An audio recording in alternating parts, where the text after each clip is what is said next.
We're going to talk now about a class of drugs known as synthetic cathinones. Synthetic cathinones include bath salts, molly, ecstasy, methadone, methadone, nafarone, smiles, N-bomb, all these drugs that we may have heard of in the past, but not necessarily understood that these are all connected.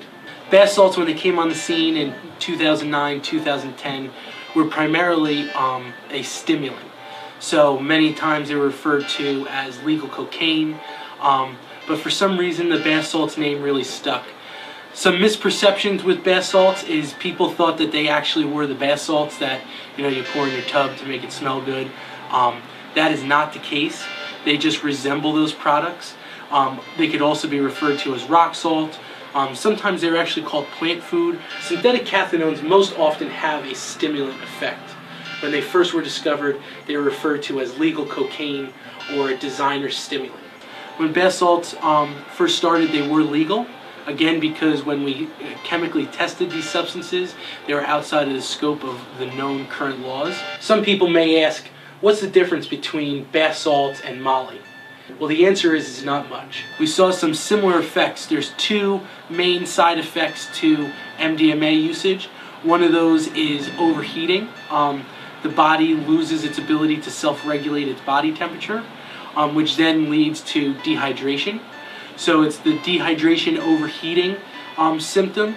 And the other part was muscle rigidity. There's lockjaw or stiff jaws.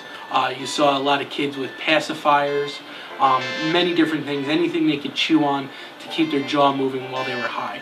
Many of these drugs are just a brand name.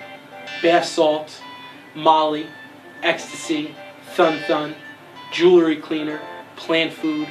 Many of these terms all just refer to a mix of all different synthetic cathinones. What we quickly realized is that methadone, which is one of the most popular active ingredients in bath salts, is almost identical to MDMA.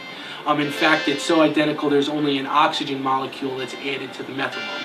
These drugs are not only dangerous in their most purest form, but when they're combined and they have unknown consistency, they become even more dangerous. With slight chemical variations, these drugs can have much different intoxicating effects on the user. At times, euphoric effect, but other times a very hallucinogenic effect. Many users don't realize how long it takes to kick in, so their answer is to take more and more until they start feeling the effect. One user actually calls it a roller coaster through hell. Please join us. Everyone knows someone. Let's together prevent the next one.